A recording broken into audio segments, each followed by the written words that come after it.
إن الحمد لله نحمده ونستعينه ونستغفره ونعوذ بالله من شرور أنفسنا وسيئات أعمالنا. من يهده الله فلا مضل له ومن يضلله فلا هادي له. وأشهد أن لا إله إلا الله وحده لا شريك له وأشهد أن محمدًا عبده ورسوله.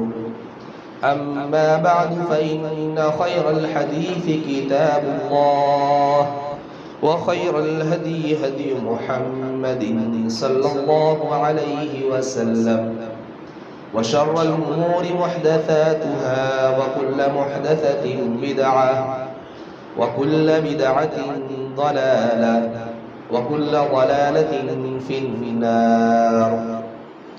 فقد قال الله تبارك وتعالى في القرآن المجيد والفرقان الحميد: فأعوذ بالله من الشيطان الرجيم.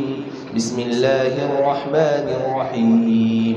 قاف والقرآن المجيد بل عجبوا أن جاءهم منذر منهم فقال الكافرون هذا شيء عجيب أئذا متنا وكنا ترابا ذلك رجع بعيد قد علمنا ما تنقص الأرض منهم وعندنا كتاب حفيظ. وقال تعالى في موضع آخر: كل نفس ذائقة الموت وإنما توفون أجوركم يوم القيامة فمن زحزح عن النار وأدخل الجنة فقد فاز وما الحياة الدنيا إلا متاع الغرور. محترم حاضرین جمعہ، سب سے پہلے تمام تعریفیں کبریائی و بڑائی اس اللہ وحدہ لا شریک خالق کائنات مالک ارض و سما کے لیے ہے، جس نے ہمیں اس دار فانی میں پیدا فرما کر یوں ہی لاچار بے بس بھٹکتا ہوا نہیں چھوڑا، بلکہ ہماری رشد و ہدایت کے لیے، ہماری رہنمائی کے لیے وقتاً فوقتاً انبیاء علیہ السلام کو مبعوث فرما کر ان کے ذریعے سے ہماری رہنمائی فرمائی. اور جب انبیاء کا سلسلہ ختم ہونے کو آیا تو سب سے آخری نبی جناب محمد رسول اللہ صلی اللہ علیہ وسلم پر ایک ایسی عظیم الاثاری کتاب کو نازل فرمایا کہ اگر بندہ اس کتاب واحد پر مکمل طور سے عمل پیرا ہو جائے، اس کتاب واحد کو اپنی زندگی بنا لے، تو اس شخص کو جنت الفردوس میں داخل ہونے سے کوئی نہیں روک سکتا. بعد درود و سلام نازل ہو تمام انبیاء علیہ السلام پر، بالخصوص ہمارے آخری نبی جناب محمد رسول اللہ صلی اللہ علیہ وسلم پر، کہ جنہوں نے اپنی پوری نبوی زندگی اپنی امت کی خیر و بھلائی کے لیے، اپنی امت کو ضلالت و گمراہی سے نکال کر جنت الفردوس کے اعلیٰ مقام تک پہنچانے میں وقف کر دی، جن پر ایک مرتبہ درود بھیجنے سے اللہ رب العالمین کی جانب سے ہم پر 10 رحمتوں کا نزول ہوتا ہے، ہمارے اعمال نامے میں 10 نیکیاں لکھ دی جاتی ہے اور ہمارے اعمال نامے سے 10 گناہ مٹا دیے جاتے ہیں. اللہم صلی علی محمد وعلی آل محمد کما صلیت علی ابراہیم وعلی آل ابراہیم انکا حمید مجید. اللہم بارک علی محمد وعلی آل محمد کما بارکت علی ابراہیم وعلی آل ابراہیم انکا حمید مجید. محترم حاضرین جمعہ، بزرگان دین، نوجوانان ملت، عزیز بچوں، ابھی خطبہ مسنونہ کے بعد میں نے آپ لوگوں کے سامنے ایک آیت کریمہ کی تلاوت کی، جس میں اللہ رب العالمین نے ارشاد فرمایا کہ کل نفس ذائقۃ الموت، کہ ہر نفس کو، ہر جاندار کو جو اس دنیا میں پیدا کیا گیا ہے، اسے موت کا مزہ چکھنا ہے. یعنی کہ دنیا میں آنے والے کسی کی بقا نہیں ہے. دنیا میں جو شخص آیا ہے وہ ضرور بضرور جائے گا، وہ اس دنیا کے اندر ہمیشہ نہ باقی رہا ہے نہ باقی رہے گا. بڑے سے بڑے سلطان اس دنیا کے اندر پیدا ہوئے، لیکن انہوں نے اپنی سلطنت کو دنیا میں ہی چھوڑ کر اس دنیا سے تنہا چلے گئے. بڑے سے بڑے تکبر اور کبر اور خدائی کا دعویٰ کرنے والے فرعون، شداد اور قارون، جن کو اپنی کبریائی پر، اپنی خدائی پر بڑا غرور تھا، بڑا فخر تھا، لیکن ان کو ان کی اس جھوٹی خدائی نے نہیں بچایا.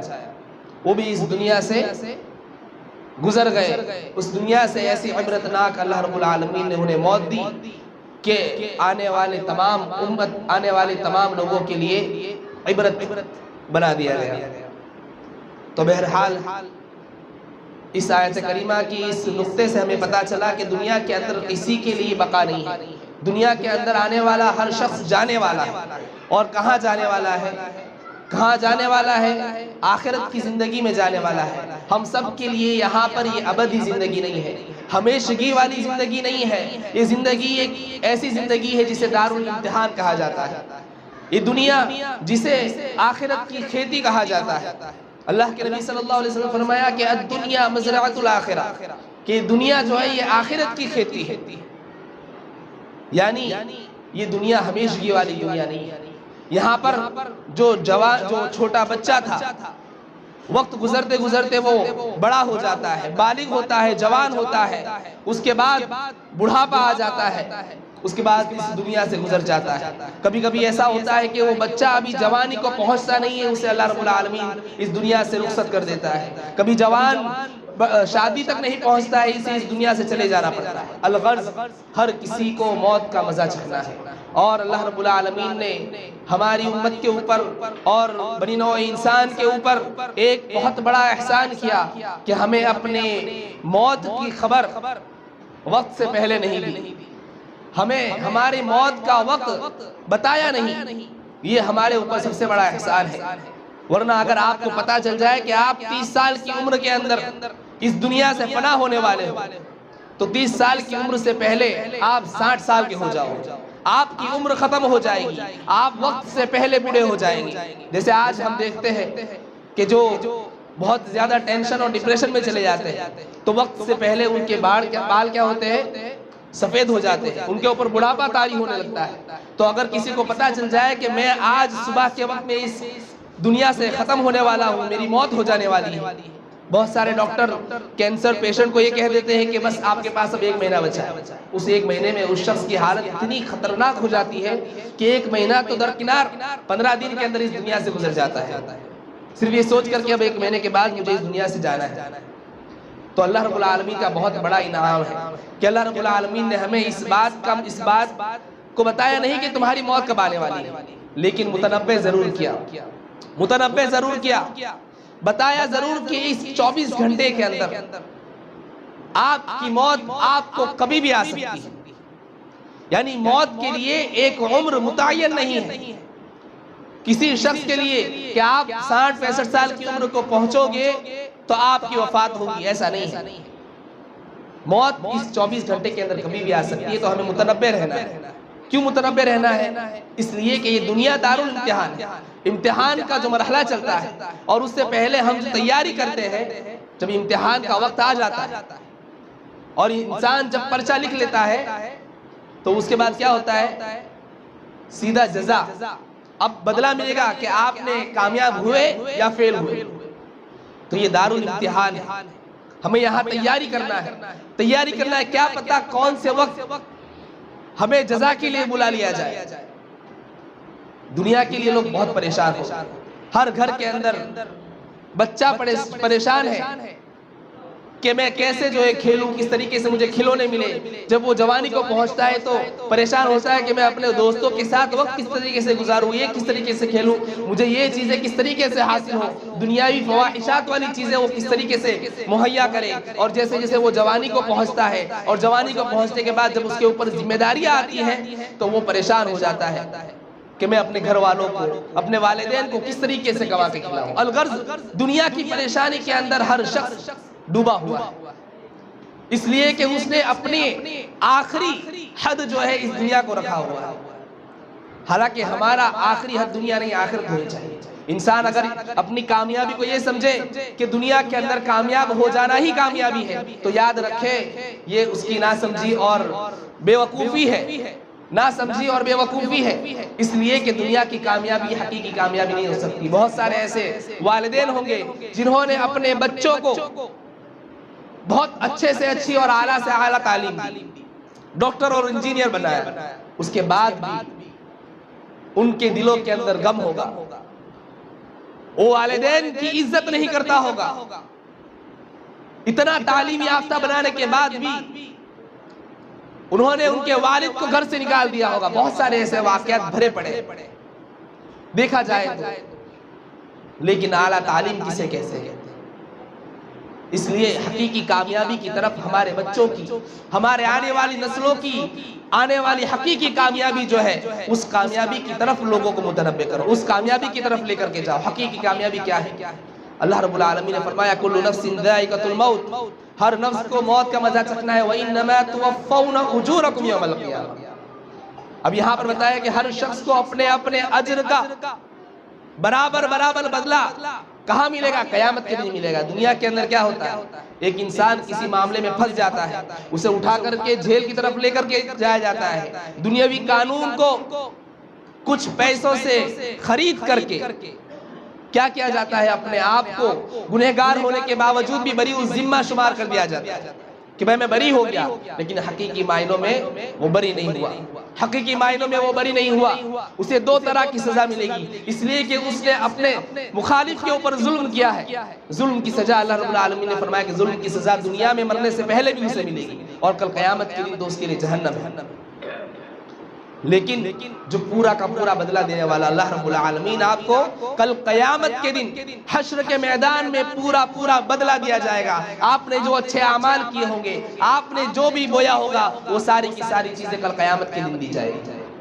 وَإِنَّمَا تُوَفَّوْنَ أُجُورَكُمْ يَوْمَ الْقِيَامَةِ فَمَنْ زُحْزِحَ عَنِ النَّارِ وَأُدْخِلَ الْجَنَّةَ فَقَدْ فَازَ۔ اب کامیابی کی بات آتی ہے، اب انسان کو کامیاب بننا ہے۔ اگر آپ کو آپ کے بچوں کو کامیابی کی طرف لے کر جانا ہے تو سنیے، اللہ رب العالمین فرماتا ہے کہ فَمَنْ زُحْزِحَ عَنِ النَّارِ، کہ جو شخص آگ سے بچا لیا گیا، آگ سے بچا لیا گیا، جہنم کی آگ سے بچا لیا گیا، جہنم میں ڈالے جانے سے بچا لیا گیا، وَأُدْخِلَ الْجَنَّةِ، اور جنت میں داخل کر دیا گیا، فَقَدْ فَازَ، وہی شخص کامیاب ہے، وہی شخص کامیاب ہے۔ یعنی جسے اللہ رب العالمین جہنم کی آگ سے بچا لے اور جنت میں داخل کر دے، وہ شخص کامیاب ہے۔ اب ہم اپنی زندگی پر غور کریں۔ اللہ رب العالمین نے قرآن میں واضح فرما دیا وَمَا خَلَقْتُ الْجِنَّ وَالْإِنسَ إِلَّا لِيَعْبُدُونَ، کہ ہم نے جنات اور انسان ان دونوں مخلوق کو صرف اور صرف اللہ رب العالمین کی عبادت کے لیے دنیا میں بھیجا ہے، صرف اور صرف اللہ کی عبادت کریں۔ کچھ کہنے والے نابلد ایسے بھی ہوتے جو کہتے ہیں کہ 24 گھنٹہ مسجد میں بیٹھے رہے تو گھر کون چلائے؟ اللہ رب العالمین نے عبادت کا یہ مفہوم نہیں لیا۔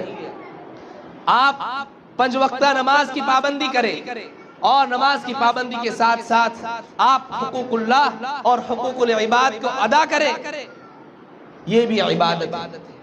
آپ فجر کی نماز کے بعد ظہر کی نماز تک اپنے گھر والوں کے لیے رزق تلاش کریں، یہ بھی عبادت ہے۔ آپ حلال چیز کما کر کے حرام سے بچتے رہیں، یہ بھی عبادت ہے۔ آپ تکلیف دہ چیزوں کو راستے سے ہٹا کر کے دوسروں کو آرام پہنچا ہے، یہ بھی عبادت ہے۔ الغرض دنیا کو صحیح طریقے سے صحیح نقش قدم پر لے کر چلنا، یہ ایک عبادت کا کام ہے۔ اور اللہ رب العالمین نے کیا فرمایا کہ وَمَا خَلَقْتُ الْجِنَّ وَالْإِنسَ إِلَّا لِيَعْبُدُونَ۔ آپ کو 24 گھنٹہ مسجد میں کسی نے قید نہیں کیا، بلکہ اللہ کے نبی صلی اللہ علیہ وسلم نے تو سخت ناراضگی کا اظہار کیا کہ جب اللہ حضرت عائشہ کے پاس کچھ لوگ آئے اور انہوں نے کہا کہ اللہ کے نبی صلی اللہ علیہ وسلم کیا کیا کرتے ہیں، پھر حضرت عائشہ رضی اللہ تعالیٰ وقت نہیں ہے حضرت عائشہ کا واقعہ سنانے کے لیے، لیکن ان میں سے کچھ لوگوں نے رہبانیت اختیار کرنے کا اظہار کیا کہ میں اونچے پہاڑ پر جا کر کے اللہ کی صرف عبادت کروں گا، نہ شادی کروں گا، کسی نے کہا میں صرف روزے رکھوں گا۔ اللہ کے نبی صلی اللہ علیہ وسلم سخت ناراض ہوئے، ناراضگی کا اظہار کیا، اور اس کے بعد کہا کہ میں اللہ کا بندہ ہوں، میں تمہاری طرف بھیجا گیا رسول ہوں، میں روزہ رکھتا بھی ہوں اور ترک بھی کرتا ہوں، میں نے شادیاں بھی کی ہے، اور میں دیگر معاملات بھی جو ہے انجام دیتا ہوں۔ مطلب کیا ہے؟ اللہ کے نبی صلی اللہ علیہ وسلم نے ہمیں تعلیم دی کہ ہمیں کیا کرنا ہے، دنیاوی معاملات اپنی جگہ پر ضرور رکھنا ہے، لیکن فرائض کی پابندی ضروری ہے۔ آج ہم سب کی زبانی، اکثر مسلمانوں کے زبانی یہ چیز سننے کو اتنی بری لگتی ہے، اللہ ہمیں ہدایت عطا فرمائے۔ جب پوچھا جاتا ہے کہ نماز کی پابندی ہوتی ہے تو کہتے ہیں وقت ملنے پر نماز پڑھ لیتے ہیں۔ ہاں، جتنے وقت کی نماز ٹائم پر ملتی ہے اتنی پڑھ لیتے ہیں۔ کھانا کبھی ملنے پر نہیں کھاتے، بھوک لگتی ہے فوری طور پر دوڑ جاتے ہیں کھانے کے لیے۔ شادی اور دعوت کا نام لیا تو پہلے سے ہی بھوکے ہو گئے کہ اب جا کر کے اچھے سے توڑ کر کے کھانا ہے۔ لیکن نماز کے لیے ایسی عبادتوں کے لیے اللہ کی بارگاہ میں، اللہ کے حضور میں مقرب بننے کے لیے ہم ایسی تیاری نہیں کریں۔ اللہ رب العالمین ہم سے کچھ نہیں چاہتا، اللہ رب العالمین ہم سے کچھ نہیں چاہتا۔ دنیا کے اندر آپ کی عبادتیں آپ کی آخرت کو بنانے والی، کہ 5 وقت آپ نماز کے لیے آ کر کے یا 5 وقت نہ آ کر کے صرف جمعہ میں مسجد بھر کے آپ اللہ پر احسان کرتے ہیں، بالکل نہیں، بالکل نہیں۔ بلکہ اللہ رب العالمین نے تو کہا کہ پوری کائنات مل کر کے اگر اللہ رب العالمین کی مخالفت پر ٹل جائے تو بھی اللہ رب العالمین کی ملکیت میں ذرہ برابر بھی فرق نہیں آنے والا، اور پوری کی پوری کائنات مل کر کے اللہ کی عبادت لگ جائے تب بھی اس کی ملکیت میں ذرہ برابر فرق نہیں آنے والا۔ یہ آپ کی عبادتیں آپ کے لیے ہیں، آپ کے لیے فائدہ مند ہے۔ آپ 5 وقت کی نماز پڑھو گے تو آپ کو 50 وقت کی نماز کا ثواب ملے گا، آپ کے درجات بلند ہوں گے، آپ کو کل قیامت کے دن اللہ رب العالمین کامیاب کرے گا۔ اگر آپ اللہ رب العالمین کی عبادت سے روگردانی کریں گے، عبادت سے روگردانی کریں گے، شریعت مطہرہ کی طریقوں پر عمل کرنے کے بجائے دنیاوی ایکٹر اور دنیا کے لوگوں کو جو ہے فالو کریں گے، اس کی اطاعت کریں گے، تو یاد رکھیں اللہ رب العالمین نے سخت وعید فرمائی ہے کہ من اعرض عن ذکری فإن له معیشۃ ضنکا، کہ جو شخص میرے ذکر سے منہ موڑے گا۔ اذان ہوتی ہے، اذان ہونے کے بعد بھی مسجد میں نہ آنا، نماز کی پابندی نہ کرنا، یہ اللہ رب العالمین کی ذکر سے روگردانی کرنا ہے۔ من اعرض کا مطلب ہوتا ہے منہ موڑ لینا، ارے ہٹو، چھوڑو، ہمارے کسی کام کی چیز نہیں۔ اللہ من اعرض عن ذکری، کہ جو شخص میرے ذکر سے منہ موڑ لے گا فإن له معیشۃ ضنکا، میں اس کی معیشت کو تنگ کر دوں گا، میں اسے پریشانیوں کے اندر مبتلا کر دوں گا۔ ہزاروں بیماریاں جسم کے اندر داخل ہیں، ہزاروں علاج کراتے ہیں، ڈاکٹر پہ ڈاکٹر بدلے جاتے ہیں، جگہ جگہ پر جا کر کے اپنا معالج کے لیے چیک اپ کرایا جاتا ہے، کوئی بیماری واضح نہیں ہوتی۔ یہ اللہ رب العالمین کا عذاب ہے۔ فَإِنَّ لَهُ مَعِيشَةً ضَنْقًا، ہزاروں روپے، لاکھوں روپے آتے ہیں، انکم آتی ہے، اس کے بعد ساری چلی جاتی ہے۔ دعا کرانے سے کچھ نہیں ہوگا، عبادت میں آگے آئیے، عبادت کے میدان میں آگے آئیے، علماء سے جڑیے، ائمہ سے پوچھئے کہ کیا معاملہ ہے، کیا معاملہ ہے، وہ بتائیں گے۔ 5 وقت کی نماز پڑھو۔ بہت سارے ایسے پیشنٹ آتے ہیں رقیہ کے لیے کہ ارے میرے گھر میں یہ ہو گیا، مجھے گھر میں یہ ہو گیا، یہ کرو، کیا کرو۔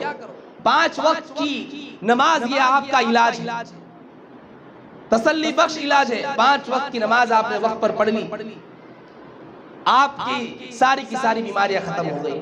وقت نہیں ہے انشاءاللہ اس کے تعلق سے، پھر کبھی اللہ نے موقع دیا تو بتاؤں گا۔ اللہ رب العالمین نے یہاں پر فرمایا وَأُدْخِلَ الْجَنَّةَ فَقَدْ فَازَ وَمَا الْحَيَاةُ الدُّنْيَا إِلَّا مَتَاعُ الْغُرُورِ، جس دنیا کے لیے ہم بھاگتے ہیں اس کے بارے میں اللہ رب العالمین نے فرمایا کہ یہ دنیا جو ہے صرف دھوکے کا سامان ہے، صرف دھوکے کا سامان ہے۔ آپ دنیا کے اندر ایک گھر بنانے کے لیے کتنا وقت لگاتے ہیں؟ جوانی میں آپ آتے ہیں، آنے کے بعد محنت کرتے ہیں، 60 سال کی عمر میں آپ کو ایک گھر مہیا ہوتا ہے، 50 سال کی عمر میں آپ کو ایک گھر مہیا ہوتا ہے، اب آپ اس دنیا سے جاتے ہیں تو آپ کو اس گھر کے اندر رکھا نہیں جاتا۔ لیکن آئیے خوشخبری سناتے ہوئے ایک چیز بتاؤ کہ اگر آپ سنت موقدہ، فرائض نماز کے ساتھ جو سنت موقدہ ہوتی ہے، فجر کی نماز سے پہلے 2 رکعت، ظہر سے پہلے 4 رکعت، ظہر کے بعد 2 رکعت، مغرب کے بعد 2 رکعت اور عشاء کے بعد 2 رکعت، یہ 12 رکعت سنت موقدہ اگر ہم ادا کرتے ہیں، اللہ رب العالمین جنت میں ایک گھر تعمیر کرتا ہے۔ اللہ 40 سال کی محنت کے بعد ایک گھر جس میں ہم رہ نہیں سکتے، اور ایک دن کے اندر ایک گھر، فائدہ کس میں فائدہ ہے؟ اور کون سی جنت؟ جب آپ کو جنت میں داخل کیا جائے گا، اللہ سے دعا ہے کہ اللہ رب العالمین ہمیں جنت الفردوس میں داخل کرے، لیکن جب جنت میں داخل کیا جائے گا تو اللہ رب العالمین سب سے آخری جنتی کو جو جنت عطا فرمائے گا، اسے کہیں گے کہ تو تا حد نگاہ جہاں تک تمہاری نظر جا رہی ہے وہاں تک کی جنت تمہاری. اللہ، کیا خواہش نہیں ہے ہمارے اندر؟ دنیا کے پیسوں کے پیچھے تو ہم آنکھ بند کر کے چلے جاتے ہیں، حلال حرام کی تمیز نہیں. یہاں پر اللہ رب العالمین 12 رکعت سنت مؤکدہ سے ہمیں جنت میں ایک گھر بنا کے کوئی لینے کے لیے تیار نہیں. 10 مرتبہ سورۃ الاخلاص پڑھنے سے اللہ رب العالمین جنت میں ایک گھر بناتا ہے. کوئی انٹرسٹ نہیں. یہاں پر موبائل کے تعلق سے، انٹرنیٹ کے تعلق سے اگر کوئی آفر آ جائے فوراً اپنے جیب نکال کر کے پیسہ نکالتے ہیں. پیسے سے یاد آئی کہ تعاون کے سلسلے میں لوگ بہت چوری کرتے ہیں. جب تعاون کی بات آتی ہے، مسجد میں پیسہ خرچ کرنے کی بات آتی ہے، تو جیب کے اندر سے چلر نکال کر کے ڈھونڈتے ہیں. آئیے اللہ کے نبی صلی اللہ علیہ وسلم نے کیا فرمایا کہ من بنا مسجدا للہ بنا اللہ لہ بیتا فی الجنہ، کہ جو شخص اللہ کے لیے مسجد تعمیر کرتا ہے، اللہ کے لیے گھر بناتا ہے، اللہ تعالیٰ اس کے لیے جنت میں گھر بناتا ہے. اب یہاں پر پوری مسجد بنانا، پوری مسجد کی تعمیر، تو انسان سوچے گا کہ میں اپنے لیے پہلے گھر کیوں نہ بنا لوں، اپنے لیے پہلے گھر کیوں نہ بنا لوں. اور اسلام بھی کہتا ہے کہ اگر آپ کے پاس مہیا ہے تو آپ اپنے لیے پہلے تیار کیجیے. لیکن یہاں پر آپ سے پوری مسجد کو بنانے کا خرچہ نہیں مانگا جاتا، بلکہ ایک حدیث میں اللہ کے نبی صلی اللہ علیہ وسلم فرمایا کہ کمفحص قطاط بنا اللہ لہ بیتا فی الجنہ، یعنی پرندے کے گھونسلے کے برابر اگر جس نے مسجد کی تعمیر کروائی، مسجد کی تعمیر میں حصہ لیا، اس کے لیے بھی اللہ رب العالمین جنت کے اندر گھر تعمیر کرے گا. تو کمفحص قطاط کا مطلب 10 اور 5 روپیہ نہیں ہوتا ہے. تھیٹر میں تو بہت سارے لوگ جاتے ہوں گے، ماشاءاللہ مسجد کے اندر بھی بیٹھے ہوئے کئی نوجوان ہوں گے جنہوں نے آنے والی موویوں کے بارے میں، پکچروں کے بارے میں پہلے سے پلاننگ کر رکھی ہے کہ یہ فلاں دوستوں کے ساتھ مجھے یہ مووی دیکھنے کے لیے جانا ہے. اللہ اکبر. جہاں پر اللہ رب العالمین کی اور فرشتوں کی لعنت ہوتی ہے وہاں کے لیے ہزاروں روپیہ خرچ کر دیے جاتے ہیں. فضول خرچی، ہوٹلوں میں جا کر کے ہزاروں روپے خرچ کر دیے جاتے ہیں. جہاں مسجد کے لیے ایک امام اعلان کرتا ہے کہ تعاون کیجئے، تو ہم 50 روپیہ 5 روپیہ 10 روپیہ دے کر کے مسجد سے باہر نکل جاتے ہیں. کمفحص قطاط کو اگر ہم ایک اسکوائر فٹ کے اندر اگر مانا جائے تو آج کے زمانے میں ایک اسکوائر فٹ کی قیمت جو ہے 1200 اور 1500 روپیہ چلتی ہے. 1200 اور 1500 روپے کا آج ہمارے پاس استطاعت نہیں ہے. ایک بچہ جب مووی دیکھنے کے لیے تھیٹر میں 200 300 اور 500 روپیہ دے سکتا ہے تو مسجد کے اندر وہ بچہ 100 روپیہ نہیں دے سکتا. جب ایک بچہ 100 روپیہ دے سکتا ہے تو ایک بڑا شخص 500 روپیہ نہیں دے سکتا؟ ضرور دے سکتا ہے. یہ آپ کے لیے اعمال جاریہ ہے. آپ مر جائیں گے، آپ اس دنیا سے گزر جائیں گے، آپ کے گھر میں آپ کو جگہ نہیں ملے گی. لیکن اگر آپ نے مسجد کی تعمیر کروا کر گئے، مسجد کی تعمیر کے اندر یا انفاق فی سبیل اللہ کے اندر آپ نے حصہ لیا، تو یاد رکھیں آپ اس دنیا سے چلے جائیں گے، آپ کا اعمال نامہ بند کر دیا جائے گا. لیکن مسجد میں جب تک مسجد آباد رہے گی، لوگ نماز پڑھیں گے، ان سب کی نمازوں کا ثواب آپ کے اعمال نامے میں لکھا جائے گا. اللہ، کتنا بڑا کام.